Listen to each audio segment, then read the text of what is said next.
இன்னைக்கு சாயங்காலம் பொட்டேட்டோவில் ஒரு ஸ்நாக்ஸ் செய்யலாம் ஈஸியாக. வீட்டில் இருக்க பொருள் வச்சு 2 உருளைக்கிழங்கு தோல் சீவி துருவி வச்சுருக்கேன்.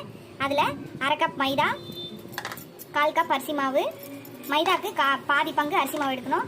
ஒரு 1.5 spoon red chilli powder, 1 spoon garam masala, இதுக்கு தேவையான உப்பு போட்டிருக்கேன். வெங்காயம் 2 அரிஞ்சிருக்கேன், கருவேப்பிலை, கொத்தமல்லி எல்லாத்தையும் போட்டு பிசைஞ்சிக்கலாம். 2 பல்ல பூண்டை நசுக்கியோ இல்லைன்னா துருவியோ இல்லை பொடியாக நறுக்கியோ போட்டு எல்லாத்தையும் பிசைஞ்சிக்கலாம். எல்லாத்தையும் பிசைஞ்சாச்சு. தேவைன்னா தண்ணி லைட்டாக தெளித்து தட்டுற மாதிரி பார்த்துக்கோங்க. இந்த மாதிரி உருட்டி இந்த மாதிரி தட்டி போட்டுக்க வேண்டியதான். கடாயில் எண்ணெய் காஞ்சிச்சு போட்டுக்கலாம். ஒரு பக்கம் வந்துச்சு, திருப்பி போட்டுக்கலாம். ஃப்ரெண்ட்ஸ் ரெடி ஆயிடுச்சு, எடுத்துடலாம்.